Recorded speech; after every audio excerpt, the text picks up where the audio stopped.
ดึงขึ้นมาแค่คาดไม่แข็งขามกันมันเปื้อนชุกก็เด้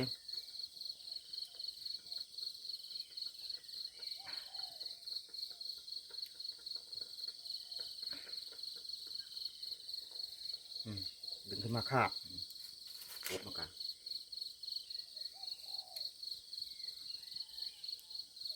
ชุกปุงแล้วป่านนี้เชียว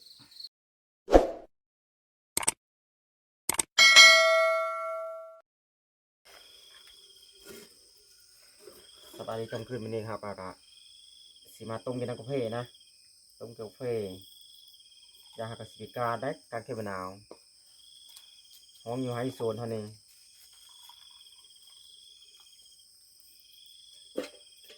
มาน้อยพอมาน้อย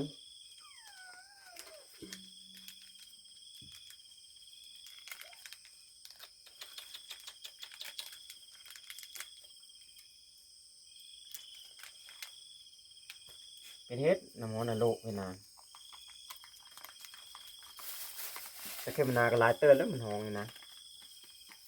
จะมากันโซนนั่นนะ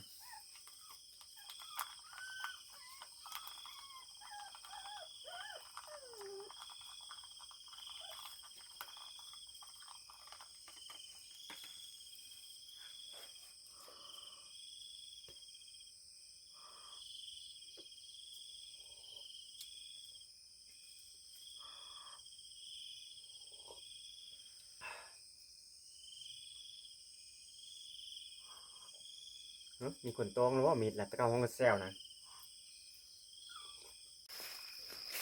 วันนี้ครับไปนะตรงหาการเขต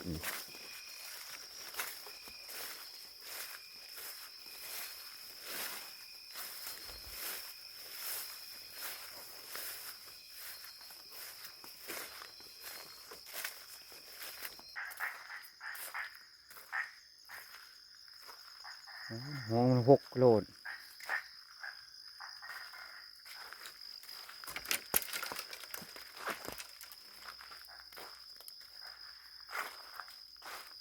หางตับขวดไม้นี่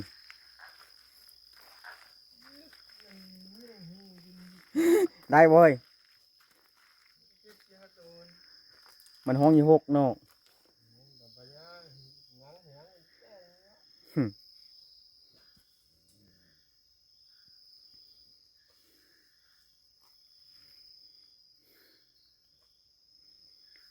มันอยู่ใน6นี่อยู่ป่าญาณเด้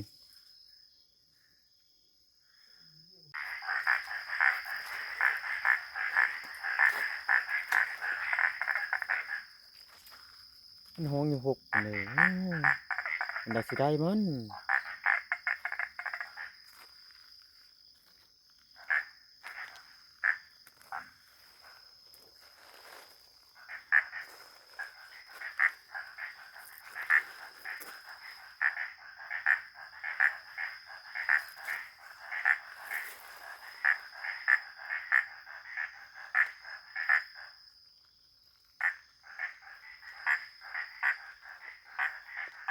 ตอนที่ไปเห็นมันเก็บนาวนะ6ซ้ำนี่เสียบ่ได้แล้วซ้ำนี่เสียแล้วแหละห้อง6มันนี่ป่าญาเนี่ยมันอยู่ตามป่าญานี่นะ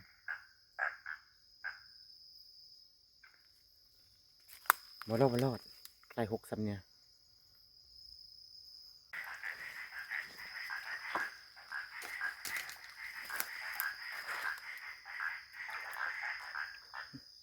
กบก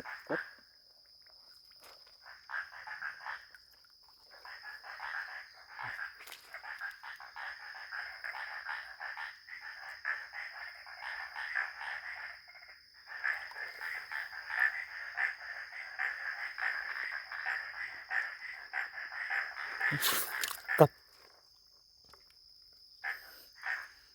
ตัวใหญ่ตัวกบอ่ะ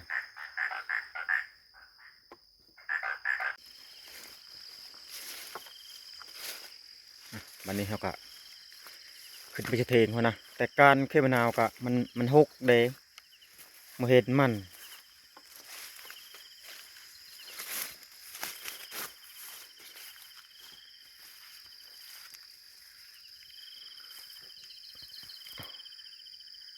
เสียงเดินกะ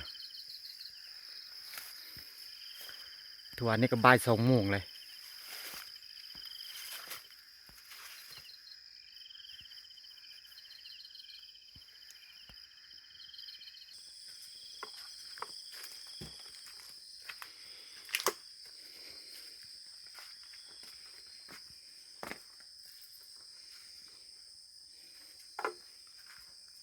มาเขาก็ยังมานอนอยู่หันออกมาเด้แต่โตกะแม่คือกันบ่เห็ดมานอนน้ำลูกเลยโอ้มานี่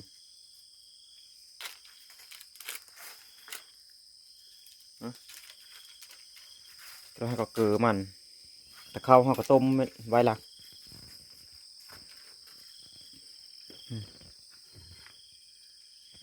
มาต้มข้าวมาเฮา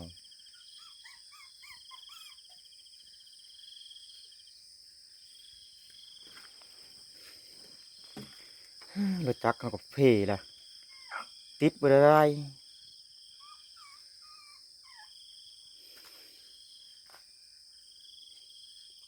เพราะว่าสิไปป้ามอื่นมันติดบ่ได้รถเท่านั้นจงใช้แน่ย้างไปลำอื่นนะ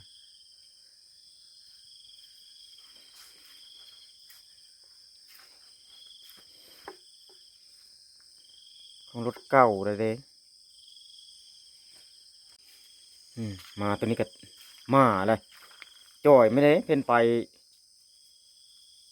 ได้อัน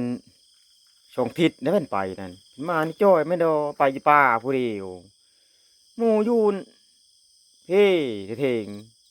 เพ่นไปป้าโลดมาโดดเลยไปผู้เดียวเพ่นเด้นี่เพ่นไม่ได้กินข้าวนี่จ่อยไรเพ่นก็ได้เก้าพี่ใหญ่ไหนหมาย2 ทิศไปกินข้าวนี่โย่หมู่อยู่ทางหนึงไปทางหนึงเพ่นไปป้าก็ไปผู้เดียวไปไล่หมู่ก็ได้บอกไปผู้เดียวนั้นมาดอนเฮ้ได้ตัวของไล่หมู่ผู้เดียวนะโอ้เพื่องเอานอนได้หมู่มีไปเพ่นไปเห็นนะเพ่นหักมาได้นี่ไรเริ่มแจ้งแล้วนี่ทงพากัน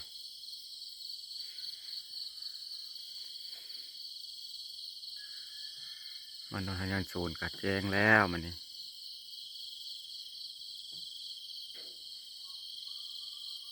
5 โมงเช้าเด้5 โมงเช้าถือว่าพาแจ้งเนอทางลุมก็ยังมืดอยู่แจ้งทางถึง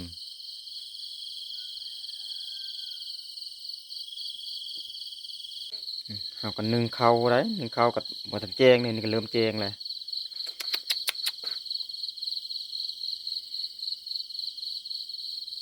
มันนี่ก็เริ่มแจ้งแล้วเราก็นึ่งข้าวมาเราก็นอนเพียงไพ่เลยตะดอดนี่กะเริ่มจ้อยแล้วเพิ่นไป2 ทิศเลยสิ่งแจ้งแล้วบัดนี้กะทางลุมกะ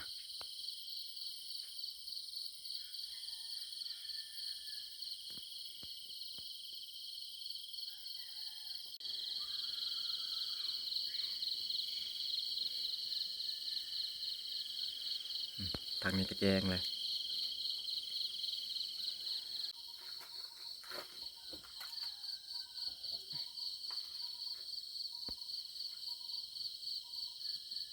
มันก็แจ้งแล้วก็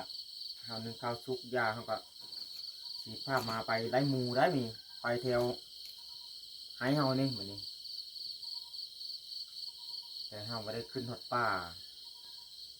หมูลูกหมาได้นี่ลูกหมาแถวสมัยจำสูนี่มันหลายตัวเลยนี่ลูกหมาหมูนะ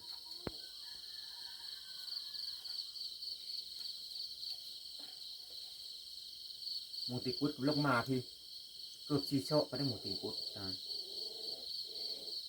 โชะปลายเฉพาะชีโชะจะแล้วบันไดนะผมว่ามันสับนี้ได้หัวมันได้สับ4 นิ้วนี่ปลาย4นี่หัวมันติกุดนะเขาบอกเลยนะมันลูกหมาเลยพาได้นอนใช่ไหมไล่เก่งๆได้หมูได้ไม่ได้มันจะกินได้มาโดนในไล่เนอไปนี่เนอไล่ไปได้2 ทิศเลยเป็นไปป่านะไปอยู่ป่าคน2 ทิศโลนมาโดนนะ เป็นหืนเลยเข้าไปก็บ่เห็นเข้าไปหาเพิ่นได้จักไปอยู่ทางใดในป่านะถามเขาว่าหัวหน้าโดนเป็นโอรับหัวหน้าโดนเด้โดนก็มาจิตเป็ดหันมาหัวก็ต้องกับไม่จักหัวหน้าโดนเนาะกับคืนป่าไอ้มาโดนนี่นะ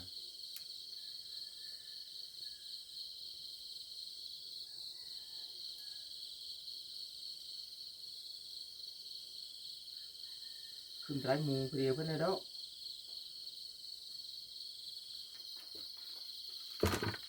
กบทำการเมื่อคืนนี้กบป่าการคืนในกบตัวหนึ่งกับลูกน้อย2 ตัวนึง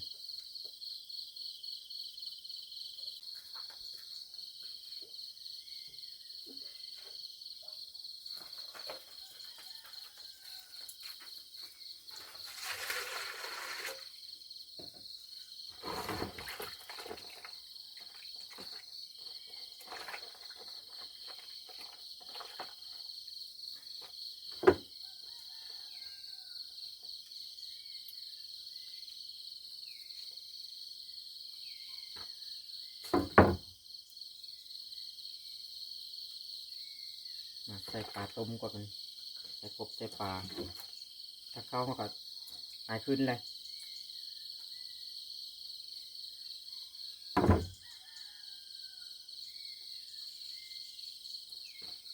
ปนกบปนปลากินกับโถกินกับมะขิดให้มะขิดกับข้าวกัดได้ไหมนี่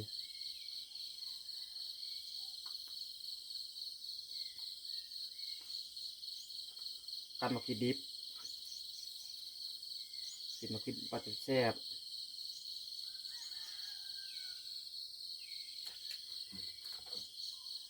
นกก็ตื่นเลย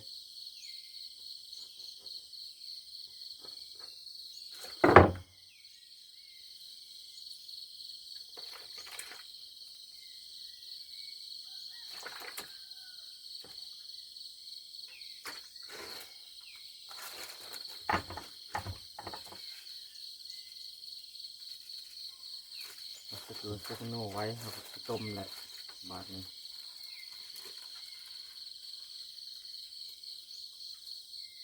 แล้วสิเอาโอชิเกอร์มาเสิร์ฟไม่ได้จะเพิ่มเลย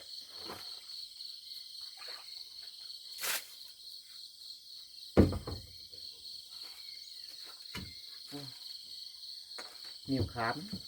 มะขามกัดดีว่าเนี่ยมาส้มขามดิเนี่ยก็ได้มันส้มอยู่แล้วนี่จะส้มมะขามทักข้าวกระซุกแล้วมันนี่ฮักกะสิมาเท่า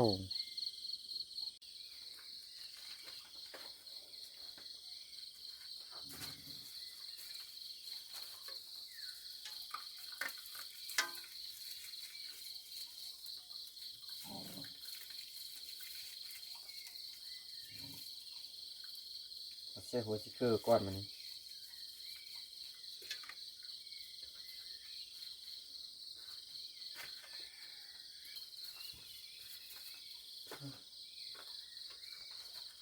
เอาลงมาผงมาค้างได้แบบนี้ไง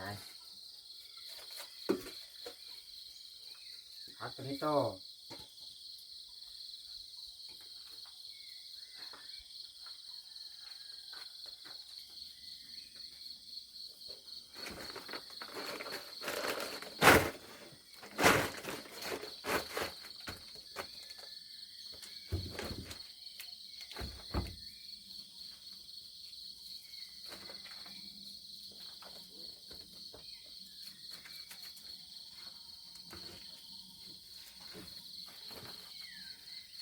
มวยจะไหมข้าวก็ไหมข้าวซุปปลามันและงานนี้ข้าวไหมต้มปลาดุกมันกบมันงานนี้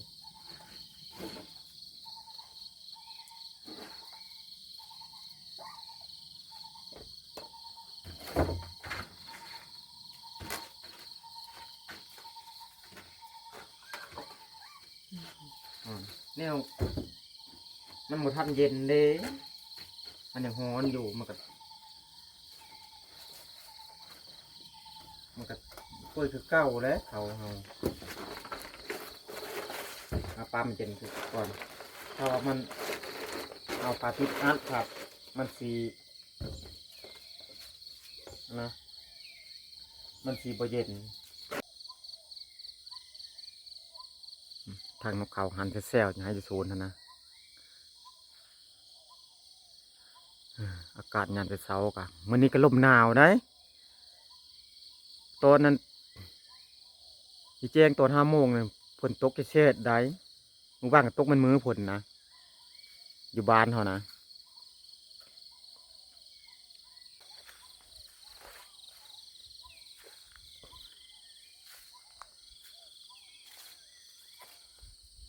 ตะเวนกะเริ่มสีออกได้เลย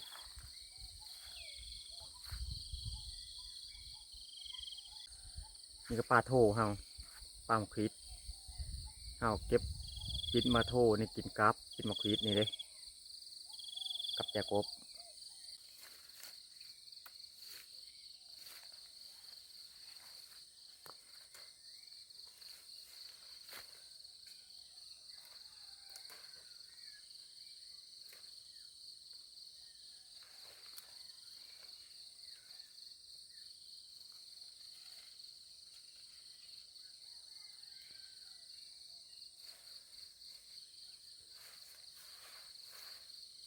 ปลาโถกับอยู่คือนี่เลย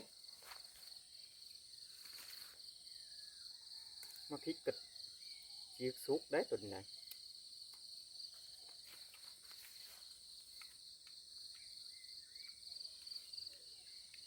เอาปิดน้ำกินน้ำหมกคริดนะ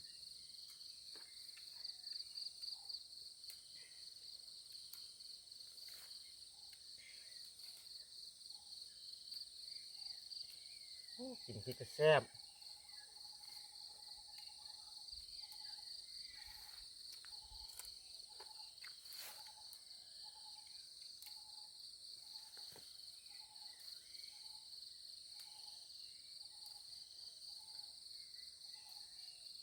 ิดไปเสื้อต้มกบเด้มันต้องเสื้อละลายเสื้อต้มกบเนี่ยฮะก็จงไว้กินกับแน่หมกคริดนะ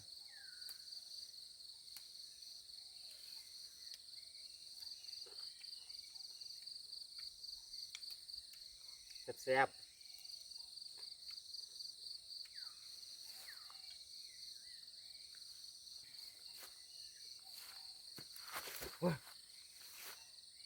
มื้นแท้ฝนตกมันมื้นเด้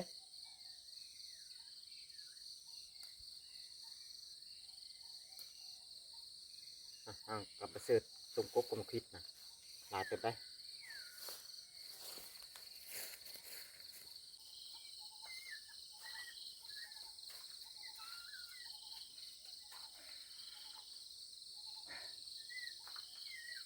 ตัวเด่นแล้วก็เอาไม้เอาพุกซีเมนต์เลย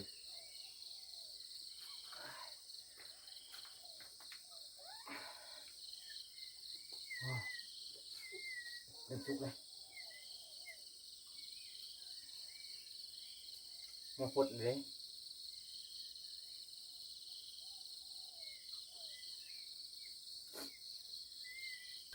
สุกแล้วกบกลมๆกัน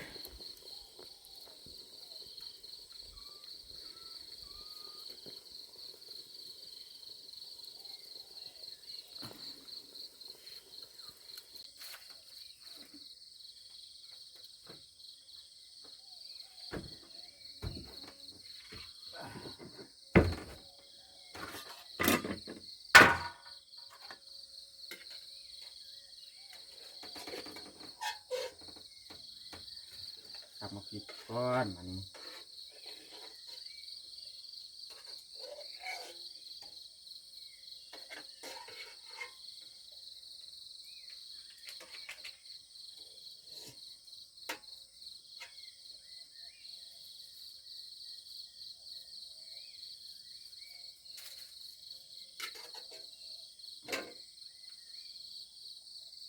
มาพริกมาข้างบนเลยซื้อโน่ได้ยังมอนี่นะครับต้องตักเม็ดได้ตักคนแก้วเม็ด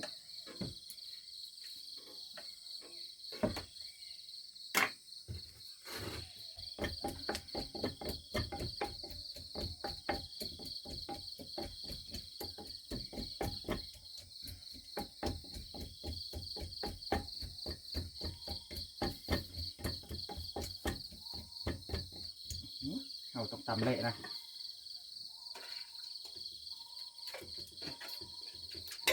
คือหยะแท้ดักกัน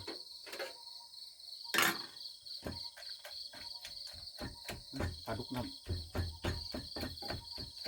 คนเซเม็ดบ่คนกกว่า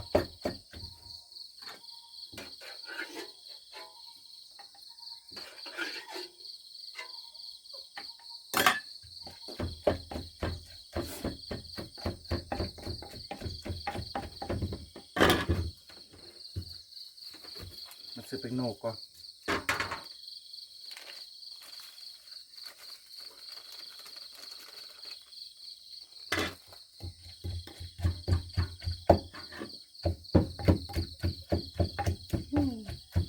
มันกับมืออยู่เด้มือโคกนี่มันเห็นลุงเลย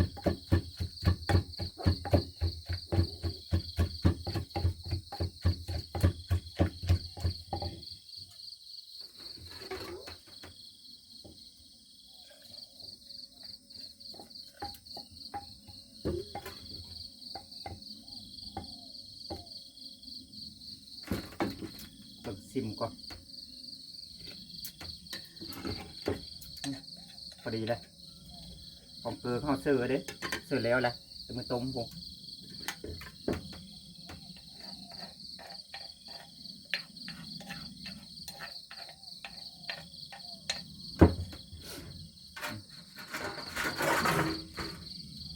ทำควิดนะครับ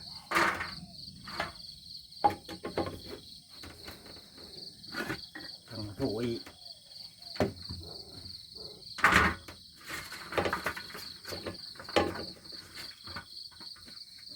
ตัดชิ้นบาทนี่มาควิดกัน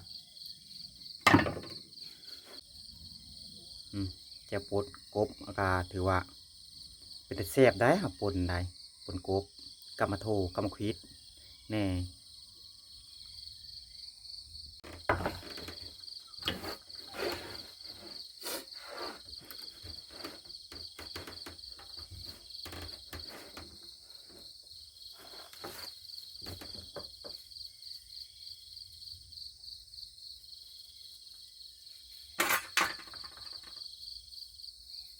มาเด้อซีทุกคนมันเข้ากันมันเข้าปนกบนี่กินปนกบย่างกะทิมาปลาไหลหมูแล้วนี่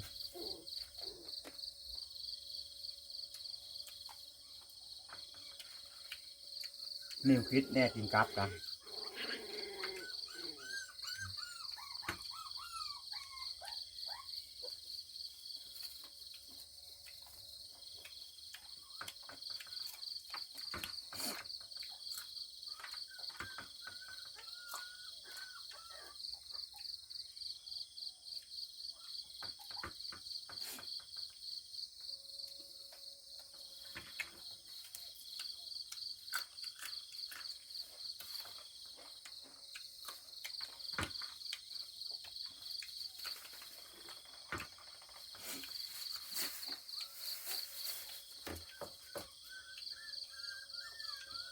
ถ้ามาน้อยครับ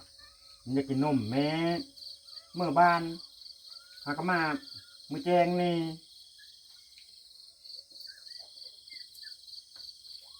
ลูกอยู่ให้เป็นเมื่อบ้าน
ซ่บปงกบกัน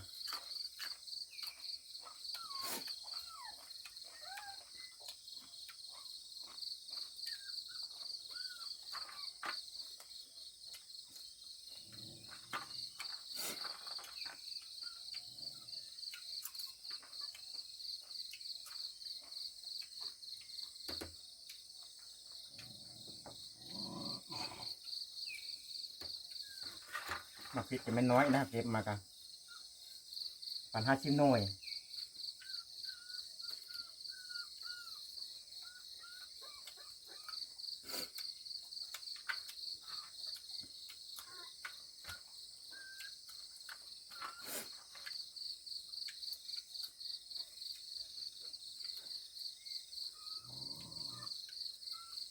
มันสิเม็ดบ่หรือบ่เม็ดมาคิดเฮากินนี่นะเฮาก็เบิ่งนี่แหละเบิ่งเฮากินนั่นมันเม็ดบ่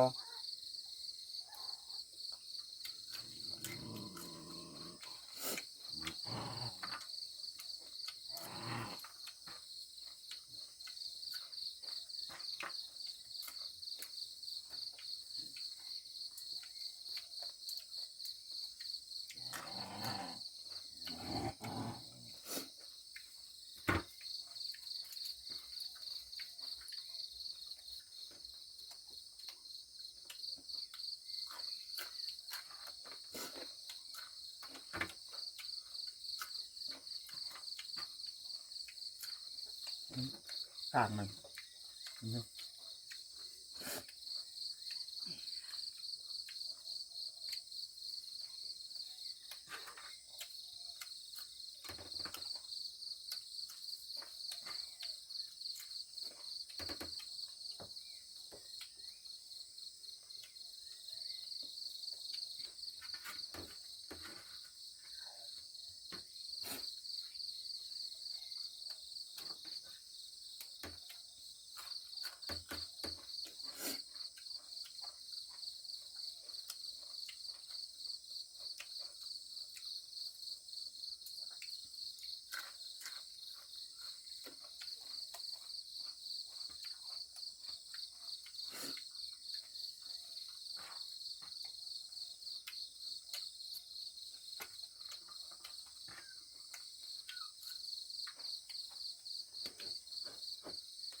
อย่าง4 หน่วย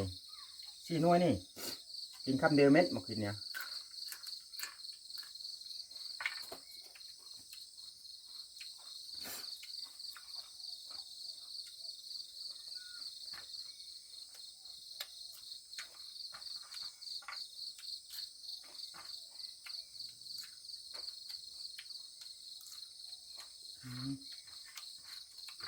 เม็ด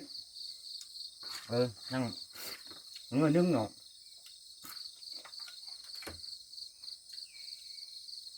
พี่5 หน่วยคำเดียว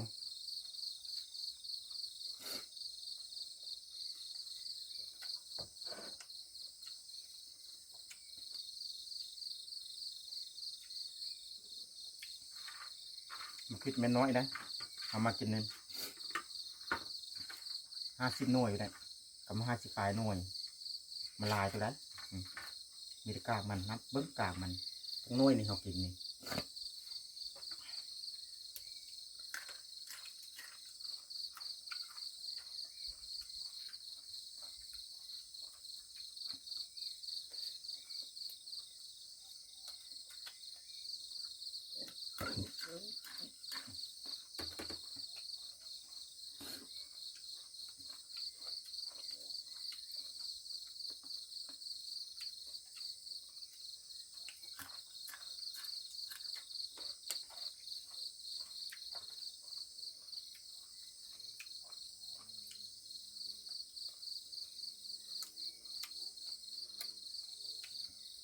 เอาเช็ดเจียวกับลายเติมมากินนะ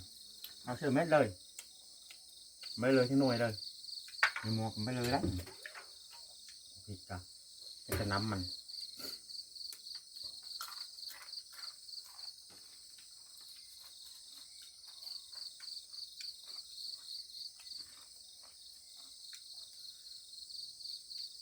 มันชุกน้ำมันบะท่านหมกพริกนั่นเขากินหน่วยชุกนะเขาพริกกินถ้าหน่วยดิบเขาก็ยังกินละ